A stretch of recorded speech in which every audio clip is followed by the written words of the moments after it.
Hey guys, today we are making hot cross buns. These traditional Easter pastries are so fluffy, soft, and filled with warm spices, studded with raisins, and perfectly sweet. I look forward to these every year, and there is nothing better than having one of these warm from the oven. They are really easy to make at home once you know how, so I will show you step by step how to do it. So let's go get started. So in the bowl of my stand mixer, I am adding 3/4 of a cup of warm milk. You want it to be about 110 degrees. Any hotter than that, it could kill the yeast, and any colder than that, it might not activate the yeast. So I'm adding in 1 packet of active dry yeast and 1 teaspoon of sugar. And we just want to let this sit for 5 minutes so that the yeast can bloom. And then I'm adding in a 1/2 cup of brown sugar, 5 tablespoons of butter cubed, and you want it to be softened to room temperature.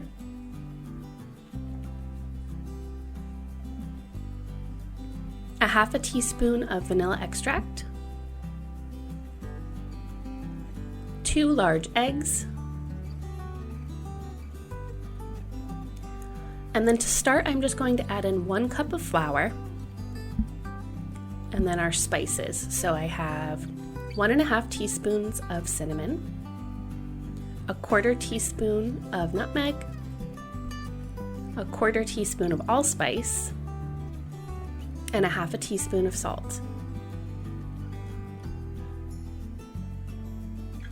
So we just want to mix this for about a minute just to incorporate everything. And then I'm going to add in an additional 2.5 cups of flour.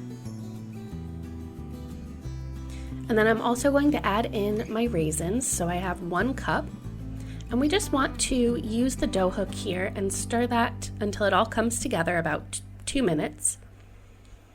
And then we want to continue to let it knead with the hook for about 5 minutes. Now, if you don't have a stand mixer, you can just knead this by hand on the counter for about 5 minutes as well.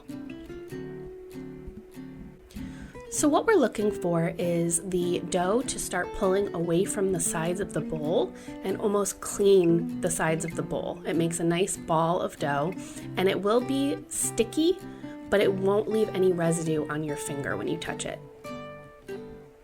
So once that comes together, we just want to place it in a clean, greased bowl and cover it with a towel and let it rise for about 1 hour or until doubled in size.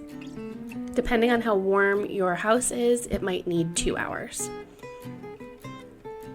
So then after that, I have a 9 by 13 inch pan greased, and I'm just taking the dough and shaping it into 12 balls. Now they don't have to be perfect in size, but just try and divide it as equally as you can.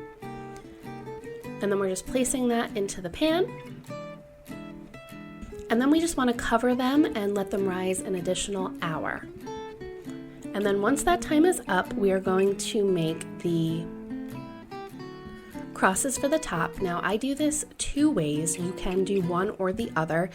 This is a flour mixture of a 1/2 cup of flour and 6 tablespoons of water in a piping bag, and you put that on before baking, which is more of the traditional way, but you can also make a confectioner's sugar icing, which I'll be showing you here in a bit. I just wanted them to be a little bit more pronounced and also adding a little bit more sweetness.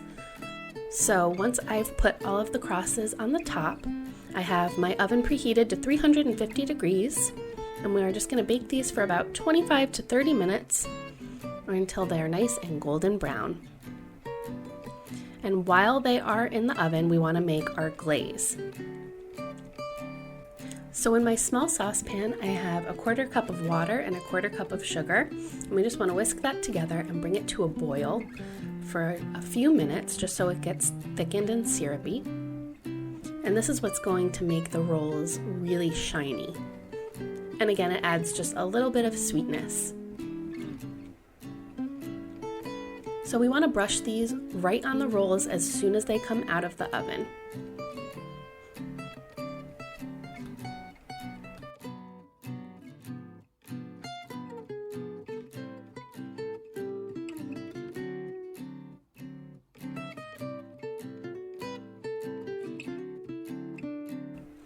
So as you can see here, the crosses are definitely very noticeable. My light is very bright, so in person they were even more noticeable.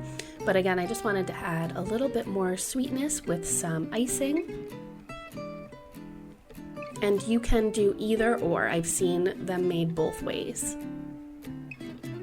So for our icing, I have 1 cup of confectioner's sugar, and I'm just adding in about a half a teaspoon of vanilla, and a tablespoon of half and half or milk.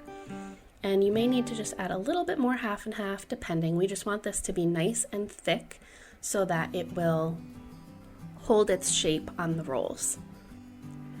So I have the icing in a piping bag again, and I just cut the tip of it off. You don't need a metal tip for this. And I'm just going to follow that same cross pattern.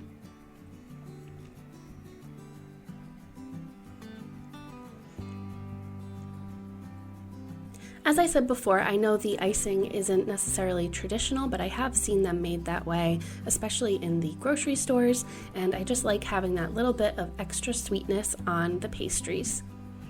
It just really complements those raisins and spices in the rolls and almost tastes a little bit more like a cinnamon bun. I really hope you enjoyed coming along and making hot cross buns with me. I think they are a great tradition for Easter. It's something that we always like to have, and they are perfect for a brunch or with your afternoon tea or coffee. If you give them a try, please be sure to leave me a comment and let me know what you think, and we will see you in the next one. Bye!